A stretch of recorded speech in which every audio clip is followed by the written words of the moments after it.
अनीस साहब, बहुत सारे ऐसे लोग हैं जो कि इंश्योरेंस को समझ नहीं पाते कि हम अपनी बचत किस तरह करेंगे।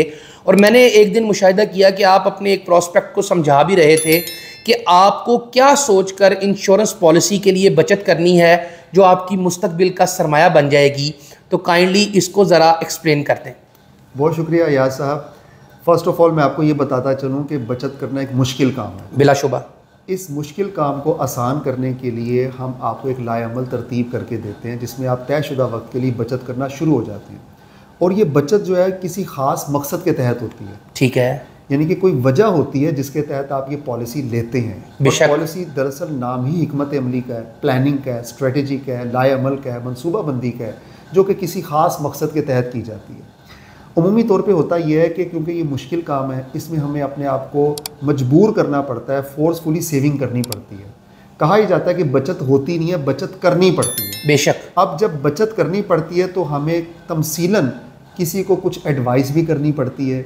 अब इसमें मैं अक्सर अपने प्रॉस्पेक्ट से ये पूछता हूँ जो अपने घर के मालिक हैं, जो अपने घर में रहते हैं, जो किराया नहीं देते, तो उनको मैं ये कहता हूँ कि जनाब आप अल्लाह ताला का शुक्र अदा करें कि आप अपने घर में हैं, आपकी अपनी मलकियत है, आपका अपना घर है, आपको रेंट नहीं देना पड़ता। सही। लेकिन बहुत से ऐसे लोग हैं जो कि किराए के घर पे रहते हैं और वो रेंट बाकायदगी से देते हैं, बिलाशुबा, जिसके बदले में उनको छत मिलती है, एक चार दीवारी मिलती है जिसके अंदर वो सुकून से रहते हैं।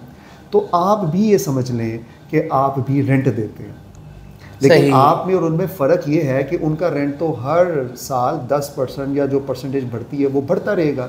आप कम से कम रेंट खुद तयन कर लें। फॉर एग्ज़ाम्पल आप एक अमूमी तौर पे अगर बात करें तो 20 से 25 हज़ार रुपये का एक पोर्शन जो है ना वो हम लेते हैं एक फ़ैमिली के लिए। तो आप अगर अपने आप को फोर्सफुली इस बात पे कायल कर लें, समझ लें कि मेरा घर नहीं है और मैं अब जो है किराए के घर पे हूँ, और मुझे अगर किराए के घर पे हूँ तो मुझे हर माह मुस्तकिल तौर पे एक रकम निकालनी है किराए की वजह से। सही। तो उस किराए की रकम को आप कुछ भी अज्यूम कर लें। वैसे तो आप मार्केट वैल्यू के हिसाब से देखेंगे तो जो भी बनेगा आप उसको भी रख सकते हैं, लेकिन अगर आपने कम से कम करना है तो कोई रकम आप डिसाइड कर लें कि मैं 5,000, 10,000, 15,000, 20,000 रुपया मैं किराए के उन्वान से निकाल रहा हूँ। और जब कोई शख्स किराए के अनुमान से कोई रकम निकालता है तो वो रकम उसको कभी वापस नहीं मिलती। बिलाशुबा वो एक्सपेंस होता है, वो कंज्यूम हो जाती है, वो क्लेमेबल नहीं होती। लेकिन आप जो रकम किराए के उन्वान से जमा करवाएंगे तो वो एक तरह से आपकी बचत हो रही होगी। सही। जैसे मैंने बहुत से अफराद को देखा है कि वो जैसे ही किराए का टाइम आता तो बाय आल मीन उन पे वो किराया वाजिबुल अदा हो जाता है। बेशक। किसी भी सूरत में उसकी माफ़ी नहीं है। बेशक। तो वो उन्होंने पे करना ही करना है। ऐसे ही तो है। हम अपने कस्टमर को, अपने प्रोस्पेक्ट को इस हवाले से भी मिसाल देते हैं कि अगर आप कंपलसरी सेविंग को अडॉप्ट करना चाहते हैं तो आप इस मेथड को अडॉप्ट कर सकते हैं कि आप अपने ऊपर एक कंपल्शन लगा लें, अपने ऊपर एक पाबंदी लगा लें कि मैंने ये काम पाबंदी से करना है। वो किराया भी हो सकता है। इसके अलावा हम अपने प्रोस्पेक्ट से ये भी बात करते हैं, उनसे पूछते हैं कि अभी आपके कितने बच्चे हैं। ठीक है। वो कहते हैं जी 2 बच्चे हैं, 3 बच्चे हैं, 4 बच्चे हैं, या 1 बेटा है या बेटी है।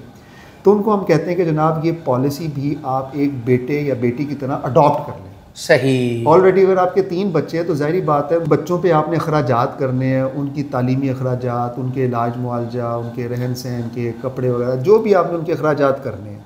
तो अगर आप एक पॉलिसी को भी बच्चे की तरह अडॉप्ट कर लें, इस पर भी आप सालाना बुनियाद पे जो है रकम लगाना शुरू कर दें, तो वो बच्चे जो आपके हकीकी बच्चे हैं उसकी किसी तरह की कोई गारंटी नहीं है कि मुस्तकबिल में क्या होगा। ये बच्चे आया के काबिल होंगे। दुआ है कि हर वालिदैन जो है बच्चों के लिए अच्छा ही सोचते हैं, लेकिन मुस्तकबिल में क्या होता है कोई शख्स ये नहीं जानता। लेकिन जो आपने ये बच्चा पॉलिसी वाला अडॉप्ट किया है जिस पे आप हर साल जो रकम जो है वो अदा करते हैं, ये बच्चा आपको 20 साल के बाद ज़रूर मेच्योरिटी की सूरत में इकट्ठी रकम लौटाएगा। मतलब अनीस साहब आपका ये कहना है कि अगर कोई शख्स जो है उससे बचत नहीं हो पाती तो वो अपने दिमाग में ये सोच ले कि उसने एक ख़ास मकसद के लिए बचत करनी है। चाहे वो अपने घर में रहता है तो वो ये सोच ले कि वो किराए के घर में रहता है और एक ख़ास रकम उसने माहाना और सालाना निकालनी है। या फिर अगर उसके 2 बच्चे हैं तो वो ये सोच ले कि मेरा एक बच्चा और है और वो इस पॉलिसी को अपने बच्चे की तरह ट्रीट करे, तो वो एक मखसूस रकम सालाना और बहाना बुनियाद पर निकालना शुरू कर देगा। तो इससे ये रकम उसके मुस्तकबिल का सरमाया बन जाएगी और उसका ये बच्चा जो है ये लाजमन उसको एक बड़ा रिटर्न देगा। बिल्कुल ऐसा ही है, आपने बहुत अच्छा एक्सप्लेन किया। अनीस साहब आपका बेहद शुक्रिया। आपके मुस्तकबिल की मुहाफ़िज़, State Life Insurance Corporation of Pakistan.